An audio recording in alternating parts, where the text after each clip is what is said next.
Let's look at the fictional but typical case of a young man named Jack. Jack is a troubled child who needs special help and preventive services early in his life, but the appropriate services are not available to him and his family, and he is soon launched on his troubled career. For many future offenders, problems start early. The cost to society starts early as well.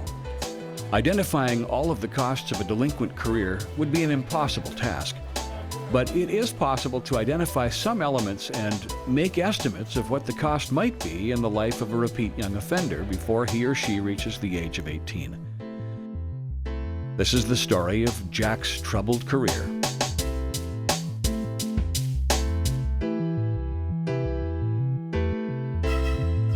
Jack's parents often have arguments, many of which get physical, especially after they have been drinking. Their parenting is affectionate but erratic. Child welfare staff regularly visit Jack and his parents during the first 3 years of his life.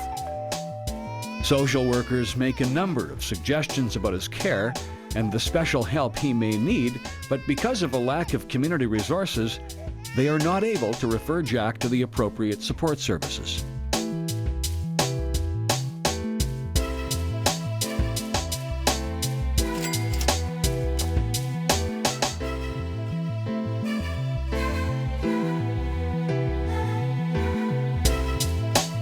By the age of 3, Jack is showing a number of developmental problems, both physical and psychological.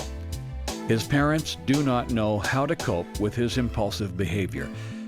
Child welfare services, in conjunction with the family doctor and child psychiatric services, conclude that Jack would benefit from being placed in a subsidized child care center. Jack's mother qualifies for the subsidized service, but unfortunately, the child care staff members are not trained to provide the remedial care he really needs. Jack tends to bully the other children, disrupt their play, and be insensitive to the needs of others.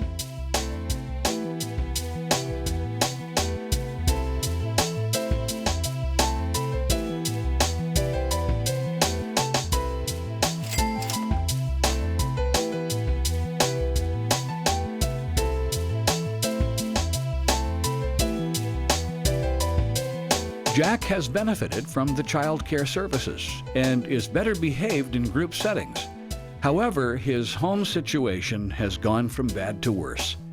His parents have separated, and his mother is now living with a young man who appears jealous of the affection she shows toward Jack, and he is abusive towards Jack. Reluctantly, child welfare services decide to take Jack into care. This requires an appearance in family court. Jack is placed in the first of a series of foster homes. Separation from his mother upsets him and reawakens his behavior problems. He has difficulty relating to his foster parents and their children. Over a period of 5 years, he lives in 5 different foster homes. These moves disrupt his education, and he has difficulty settling down in school and getting along with other children. At various times, he is involved with school guidance counselors and child psychiatric services.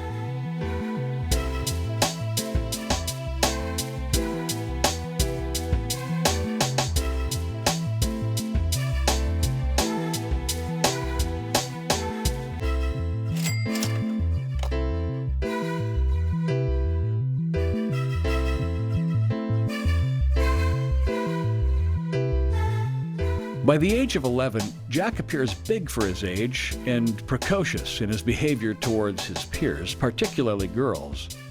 Child welfare recognizes that he has never settled down in the various foster homes he has lived in. In conjunction with the education and child health services, they conclude that a group home placement may be the best way to contain Jack's acting out. However, Jack continues to act out in the group home setting. He comes to the attention of the police several times before he turns 12, partly through misbehavior at school and partly through various delinquent acts in the community. At the age of 12, Jack is charged in relation to a number of incidents of shoplifting, vandalism, and rowdy behavior at a local shopping mall. He goes to youth court for the first time and is ordered to provide restitution services to make up for the damage he has done in the mall. He remains in the care of the Child Welfare Services. At the age of 13, Jack gets involved with drugs at school, starts selling them to schoolmates, and becomes physically abusive in collecting his debts. On one occasion, he hurts a boy seriously enough for the boy to require inpatient care at a local hospital. Charges are laid, and Jack goes to youth court for a second time, where he is found guilty. He is placed on probation for a year while continuing in the care of the Child Welfare Services. Jack is able to complete the year's probation without any further major incidents, with the help of the Child Welfare Services, including the group home staff, the probation officer, and the school authorities. The probation ends when he reaches his 14th birthday. He is now a physically mature young man, but he still has difficulty restraining his temper. One weekend, Jack leaves the group home without permission and meets some friends at a local mall. They obtain alcohol and drugs and end up stealing a car. Jack is the ringleader. They are caught after running the car off the road.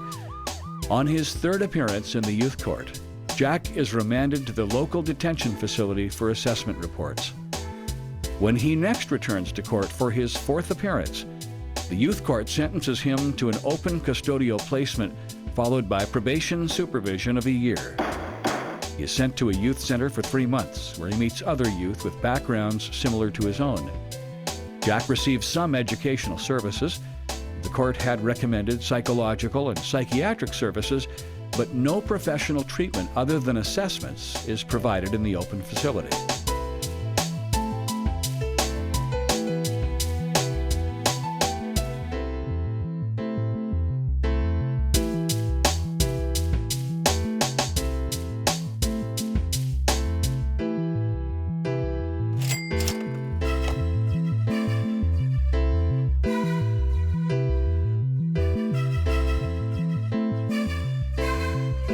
At 15, Jack leaves the open custody facility. He returns to the same group home, continues to have contact with the child welfare social worker, and attends school when he feels like it. Once again, he is under probation supervision, but is very unsettled. He meets some of his former friends from the youth center, and they decide to break into a local pharmacy to steal some drugs. In doing so, they trip the alarm and are promptly apprehended. In view of his record, and after a further remand in a detention facility, the youth court, where he has now made his 5th and 6th appearances, sends Jack to another open custody facility for 6 months with supervision to follow. Halfway through his sentence, Jack escapes with some of his fellow inmates. They steal a car, but their erratic driving alerts a patrolling police car. A police chase ensues with Jack at the wheel. They crash into another vehicle, instantly killing the driver. It is now his 7th appearance, and the youth court, without asking for further reports, sends him to a secure custody facility for 2 years with supervision to follow. By the time Jack is released, he is approaching the age of 18 and adult status. He has a girlfriend, and their relationship, not surprisingly, is unstable and violent at times. She soon becomes pregnant, and it is all too likely that the cycle of Jack's early life is about to repeat itself.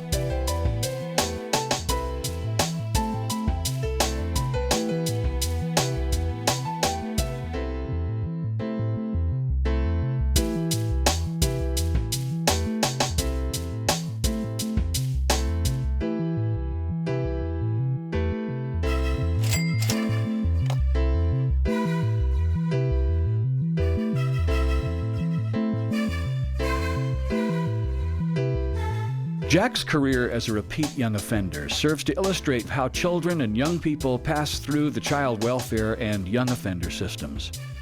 Not only are these services expensive to provide, but the offenses themselves result in a cost to society in terms of the physical costs, personal injuries, and psychological harm experienced by victims. Jack's story is not intended to suggest that the various services do not succeed in helping many young people. What it shows, in fact, is how important it is to invest early in helping young people and their families. Without this help, Too many young people end up just like Jack, poised at the age of 18 to enter on a life of adult offending and to bring further costs to society and all who come in contact with them.